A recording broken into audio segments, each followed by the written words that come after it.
வணக்கம், நான் உங்கள் வில்லேஜ் இன்வெஸ்டர். இன்றைக்கி நம்ம என்ன பார்க்க போகிறோன்னா, ஃபிக்ஸட் டெபாசிட்டை பற்றி பார்க்க போகிறோம் இந்த வீடியோவில். இதில் பார்த்திங்கன்னா உங்களுக்கு உங்களுடைய பணம் ரொம்ப ரிஸ்க் இல்லாமையும் இருக்கும், ரொம்ப சேஃபாகவும் இருக்கும். அண்ட் தென் பார்த்திங்கன்னா அதுக்கு ஏற்றபடி உங்களுக்கு ரிட்டர்ன்ஸும் ஒரு 7 to 9% நல்ல வெயிட்டாக இருக்கும். இதில் நம்ம என்னென்ன பார்க்க போகிறோன்னா, ஃபிக்ஸட் டெபாசிட்னால் என்னென்னு பார்க்க போகிறோம், அது எப்படி வேலை செய்யுது, எவ்வளோ இன்வெஸ்ட்மெண்ட் பண்ண போகிறோம், அந்த டீட்டெயில் பற்றி பார்க்க போகிறோம் ஃப்ரெண்ட்ஸ். அதுக்கு முன்னாடி நம்ம சேனலை சப்ஸ்கிரைப் பண்ணலன்னா சப்ஸ்கிரைப் பண்ணிக்கிங்க. இப்போ இங்கே நம்ம என்ன பார்க்க போகிறோன்னா, வாட் இஸ் ஃபிக்ஸட் டெபாசிட்னு பார்க்க போகிறோம். இப்போ இந்த ஃபிக்ஸட் டெபாசிட்னால் பார்த்திங்கன்னா நம்ம ஒரு இன்வெஸ்ட்மெண்ட் பண்ணுறோம். அதாவது ரிட்டையர்ட் ஆனவங்க இல்லை பார்த்திங்கன்னா அவங்களுக்கு ஒரு பல்கான அமௌண்ட் வரும், ஒரு 50 lakhs 40 lakhs அந்த மாதிரி வரும். அந்த மாதிரி லம்சம் அமௌண்ட்டாக எடுத்துகிட்டு நம்ம ஃபிக்ஸட் டெபாசிட்டில் போட்டு அதுலேருந்து ஃபிக்ஸட் டெபாசிட்டில் ஒரு இன்ட்ரெஸ்ட்டுங்கிறது உங்களுக்கு கிரெடிட் ஆகும். இது சேவிங்ஸ் அக்கௌண்ட் மாதிரி கிடையாது. அதாவது நம்ம சீக்கிரமாக எப்போ வேணாலும் எடுத்துக்கலான்ற மாதிரி எடுத்துக்க முடியாது. அதாவது பார்த்திங்கன்னா அதில் 3 years 2 years அந்த மாதிரி ஒரு பீரியட் டைம் இருக்கும். அந்த பீரியட் வரைக்கும் நீங்கள் இந்த இதை எடுக்க முடியாது, மெச்சூரிட்டி ஆகிற வரைக்கும். அதுக்கு முன்னாடி நீங்கள் எடுத்தனா அதுக்கு ஒரு பெனால்ட்டி சார்ஜ் பண்ணுவாங்க. இப்போ இந்த ஃபிக்ஸட் டெபாசிட்டு எப்படி ஒர்க் ஆகுதுன்னு பார்க்க போகிறோம். இதில் பார்த்திங்கன்னா ஒரு 5 ஸ்டெப்ஸ் நம்ம இப்போ பார்க்க போகிறோம். இப்போ எப்படி ஒர்க் ஆகுதுன்னா, ஃபஸ்ட்டு நம்ம அந்த ஃபிக்ஸட் டெபாசிட் எடுக்கும் போகிறதுக்கு முன்னாடி பார்த்திங்கன்னா ஒரு நல்ல பேங்க்கு சூஸ் பண்ணிக்கணும். அண்ட் தென் பார்த்திங்கன்னா இந்த ஃபிக்ஸட் டெபாசிட்லேயே நிறைய ஸ்கீம்ஸ் இருக்குது. எப்படின்னா இப்போ பார்த்திங்கன்னா 2 வருஷம் ஸ்கீமு, 3 வருஷம் ஸ்கீமு, இல்லை 5 வருஷம் ஸ்கீமு, இல்லை 10 வருஷம் ஸ்கீமு, இல்லை 20 வருஷம் கூட நீங்கள் பேங்க்கில் போய்ட்டு அந்த பேங்க்கில் போய்ட்டு நீங்கள் விசாரித்தா தான் தெரியும் எவ்வளோ அமௌண்ட்டு நீங்கள் இன்வெஸ்ட் பண்ண போகிறீங்க, எத்தனை வருஷம் எடுக்க போகிறீங்கன்னு இது எல்லாத்தையும் நீங்கள் டீட்டெயிலாக போய்ட்டு பேங்க்கில் நீங்கள் கேட்டுக்கணும். அதுக்கப்புறம் பார்த்திங்கன்னா பேங்க்கில் பார்த்திங்கன்னா உங்களுக்கு லாக்இன் பீரியடுன்னு இருக்கும். அது வரைக்கும் நீங்கள் அந்த பணத்தை எடுக்கவே முடியாது. அந்த பேங்க்கில் அந்த ஃபிக்ஸட் டெபாசிட்டில் நீங்கள் போட்டதுக்கப்புறம் அந்த லாக்இன் பீரியடில் நீங்கள் அந்த பணத்தை எடுக்க முடியாது. பட் அதில் அந்த டைம்லாம் உங்களுக்கு இன்ட்ரெஸ்ட்டுங்கிறது இதாகிட்டு இருக்கும். அந்த இன்ட்ரெஸ்ட்டுங்கிறது மெச்சூரிட்டி ஆகிட்டு இருக்கும். அதை வட்டிங்கிறது வந்துகிட்டே தான் இருக்கும் உங்களுக்கு. அதை நீங்கள் வட்டிங்கிறது எப்படி வேணாலும் எடுத்துக்கலாம். இப்போ பார்த்தீங்கன்னா உங்களுக்கு மாதம் வட்டி வேணுமா, இல்லை வருஷத்துக்கு வட்டி வேணுமா, இல்லை ஒரு குவார்ட்டர்லி வேணுமா, இல்லை அந்த வட்டியும் சேர்த்து காம்பவுண்ட் இன்ட்ரெஸ்ட்டாக போடுற மாதிரி நீங்கள் பேங்க்கில் போய்ட்டு விசாரிச்சிங்கன்னா அவங்க கரெக்டாக சொல்லுவாங்க. கரெக்டாக உங்களுக்கு அந்த மெச்சூரிட்டி பீரியட் முடிஞ்சதுக்கப்புறம் பார்த்திங்கன்னா உங்களுக்கு அந்த ஃபிக்ஸட் டெபாசிட்லேருந்து பார்த்திங்கன்னா நீங்கள் எவ்வளோ அமௌண்ட் இன்வெஸ்ட் பண்ணுறீங்களோ அதுக்கான இன்ட்ரெஸ்ட் பார்த்திங்கன்னா ஒரு 6 to 7 to 8% இல்லை 9% அது பேங்க்கை பொறுத்து டிஃப்ரெண்ட் ஆகும். நீங்கள் போயிட்டு கேட்டிங்கன்னா உங்களுக்கு அந்த அமௌண்ட்டுங்கிறது உங்களுக்கு பேங்க் அக்கௌண்ட்லேயே கிரெடிட் ஆகிடும். சேவிங்ஸ், அதாவது ஃபிக்ஸட் அக்கௌண்ட்லேருந்து உங்களுக்கு சேவிங்ஸ் அக்கௌண்ட்டில் மாற்றி விட்டுருவாங்க. உங்களுக்கு இன்வெஸ்ட்மெண்ட் அமௌண்ட் ஒரு 40 லட்ச ரூபா இன்வெஸ்ட் பண்ணியிருக்கீங்க, அதுக்கான வட்டி எவ்வளோன்னா ஒரு 10 லட்ச ரூபான்னு வச்சுக்கிங்களேன். அதுவும் சேர்த்து உங்கள் அக்கௌண்ட்டுக்கு கிரெடிட் ஆகிடும், நீங்கள் ஒரி பண்ண தேவையில்ல.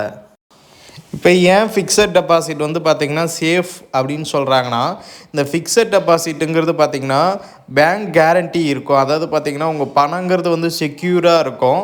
அதுவும் இல்லாமல் பார்த்திங்கன்னா சப்போஸ் ஒரு பேங்க்கே க்ளோஸ் ஆகிற மாதிரி வந்துடுச்சுன்னா உங்களுக்கு DICGC இன்சூரன்ஸுங்கிறது உங்களுக்கு போட்டு வச்சுருப்பாங்க. உங்களுடைய அமௌண்ட்டை ஜீரோவானா கூட பேங்க் கரெக்ட் ஆகிட்டு உங்களுக்கு 5 லட்ச ரூபா இன்சூரன்ஸுங்கிறது போட்டு வச்சுருவாங்க. அந்த அமௌண்ட்டுங்கிறது 5 லட்ச ரூபா கொடுத்துருவாங்க. சப்போஸ் ஆகாது பேங்க்குங்கிறது கரெக்டு, அப்படி ஆனால் கூட உங்களுக்கு 5 லட்ச ரூபாங்கிறது கிடைக்கும். இப்போ பார்த்திங்கன்னா இப்போ மார்க்கெட்டில் இருக்கிற மாதிரி ஷேர் மார்க்கெட்டில் மியூச்சுவல் ஃபண்டில் இருக்கிற ரிஸ்க் மாதிரியெல்லாம் இதில் இருக்காது. ஏன்னா அதில் ரிட்டர்ன்ஸுங்கிறது கரெக்டாக சொல்ல முடியாது, இவ்வளோ ரிட்டர்ன்ஸ் வரும் இவ்வளோ ரிட்டர்ன்ஸ் வரும்ன்ட்டு. பட் ஃபிக்ஸட் டெபாசிட்டில் கேரண்டியாக உங்களுக்கு ஃபஸ்ட்டு எவ்வளோ சொல்கிறாங்களோ, அதாவது 8% இல்லை 9% உங்களுக்கு எவ்வளோ இன்ட்ரெஸ்ட் சொல்கிறாங்களோ அந்த இன்ட்ரெஸ்ட்டுங்கிறது உங்களுக்கு கிரெடிட் ஆகிடும் ஃப்ரெண்ட்ஸ். யாரெல்லாம் பார்த்திங்கன்னா இந்த எஃப்டியில் இன்வெஸ்ட் பண்ணலான்ட்டு பார்க்க போகிறோம். இப்போ ஃபஸ்ட்டு பார்த்திங்கன்னா சீனியர் சிட்டிசன், அதாவது பார்த்திங்கன்னா 60 வயசுக்கு மேலே இருப்பாங்க இல்லையா, அவங்களாம் சீனியர் சிட்டிசன். இல்லை ரிட்டையர்ட் ஆன பர்சன் இருப்பாங்க இல்லையா, அந்த ரிட்டையர் ஆன பர்சன் பணத்தை பார்த்திங்கன்னா சேவிங்ஸ் அக்கௌண்ட்லேயே வச்சுருப்பாங்க. இப்போ ஃபிக்ஸட் டெபாசிட்டில் 60 வயசுக்கு மேலே இருக்கவங்க போடும்போது அவங்க மணிங்கிறது செக்யூராக இருக்கும். அது இல்லாமல் பார்த்திங்கன்னா அந்த சீனியர் சிட்டிசனுக்கு பார்த்திங்கன்னா ஹை இன்ட்ரெஸ்ட்டுங்கிறது கொடுப்பாங்க. அடுத்தது சேலரிடு எம்ப்ளாய், அதாவது பார்த்திங்கன்னா இவங்க சேலரிடு எம்ப்ளாய் பார்த்திங்கன்னா இவங்க சேவிங்ஸ் பண்ணுறதுக்கு ஃப்யூச்சரில் செலவு பண்ணுறதுக்கு இது பெஸ்ட்டு இது. ஏன்னா இந்த சேவிங்ஸ்லேயே வச்சுருந்தா, சேவிங்ஸ் அக்கௌண்ட்லேயே வச்சுருந்தா உங்களுக்கு இன்ட்ரெஸ்ட்டுங்கிறது கம்மியாக கிடைக்கும், ஒரு 4% இல்லை 5% தான் கிடைக்கும். பட் ஃபிக்ஸட் டெபாசிட்டில் நீங்கள் வச்சுருக்கும் போது பார்த்திங்கன்னா உங்களுக்கு 7 to 9% கிடைக்கும். ஆனால் இது ஷியோராக சொல்ல முடியாது. இது பேங்க்கை பொறுத்து டிஃபர் ஆகும். நீங்கள் பேங்க்குடைய மேனேஜர் இல்லைனா நீங்கள் ஃபிக்ஸட் டெபாசிட் போடுறதுக்கு முன்னாடி வந்து பார்த்தீங்கன்னா அந்த அத்தாரிட்டி பர்சன் கிட்ட நீங்கள் டிஸ்கஸ் பண்ணிவிட்டு அதுக்கப்புறம் நீங்கள் ஃபிக்ஸட் டெபாசிட்டில் இன்வெஸ்ட் பண்ணுங்கள். அதுக்கப்புறம் பார்த்தீங்கன்னா இதில் என்னென்னா ரிஸ்க்கு கிடையாது. இதில் வந்து ஷேர் மார்க்கெட் மாதிரி மியூச்சுவல் ஃபண்டு மாதிரி பார்த்தீங்கன்னா ரிஸ்க்குங்கிறது கிடையாது. அதாவது எஃப்டிங்கிறது வந்து பார்த்தீங்கன்னா ரிஸ்க்குங்கிறது கிடையாது. அடுத்தது இது வந்து ஒரு short term goal, long term கோலுங்கிறது நம்ம வச்சுக்கலாம். இப்போ பார்த்தீங்கன்னா எப்படி சொல்கிறதுனா, நீங்கள் வந்து ஒரு வருஷத்தில் ஃபிக்ஸட் டெபாசிட்டை க்ளோஸ் ஆகிற மாதிரியாலும் வச்சுக்கலாம், இல்லை 2 வருஷத்தில் க்ளோஸ் ஆகிற மாதிரி கூட வச்சுக்கலாம், நீங்கள் 3 வருஷத்தில் க்ளோஸ் ஆகிற மாதிரி கூட வச்சுக்கலாம், இல்லை 5 வருஷம் கூட நீங்கள் வச்சுக்கலாம். நீங்கள் ஒரு கோல் செட் பண்ணியிருப்பீங்க இல்லையா, இப்போ ஒரு மேரேஜ்க்காக செலவு பண்ணலான்ட்டு நீங்கள் ஒரு கோல் செட் பண்ணி அந்த அமௌண்ட்டுங்கிறது அப்படியே வீட்டில் வச்சுருந்தா என்ன ஆகும், அது அப்படியே தான் இருக்கும். அதுக்கு வந்து எதுவுமே ஒரு பெனிஃபிட் இருக்காது. இதுவே நீங்கள் ஃபிக்ஸட் டெபாசிட்டில் போடும்போது அதுலேருந்து ஒரு 7 to 8% ஒரு இன்ட்ரெஸ்ட் வரும். எமர்ஜென்சி ஃபண்டுக்காக நீங்கள் எடுத்து ஈஸியாக யூஸ் பண்ணிக்கலாம். இதுவே நீங்கள் ஸ்டாக் மார்க்கெட்டில் மியூச்சுவல் ஃபண்டில் போட்டிருந்தீங்கன்னா ஷேரை விற்று அது 2 நாள் 1 நாள் ஆகும், இது பண்ண முடியாது அவ்வளோ சீக்கிரமாக. பட் இந்த ஃபிக்ஸட் டெபாசிட்டில் இருக்கும்போது எமர்ஜென்சி ஃபண்டுக்கு ஈஸியாக நீங்கள் எடுத்துக்கலாம். எடுத்து வந்து பார்த்திங்கன்னா எமர்ஜென்சி யூஸ்கேஜுக்கு நீங்கள் பண்ணிக்கலாம் ஃப்ரெண்ட்ஸ். இப்போ வந்து பார்த்திங்கன்னா நம்ம எஃப்டி அதாவது ஃபிக்ஸட் டெபாசிட்க்கும் சேவிங் ஸ்கீமுக்கும் இருக்கிற அதாவது கீ டிஃப்ரென்ஸ் என்னென்னன்ட்டு நம்ம பார்க்க போகிறோம்.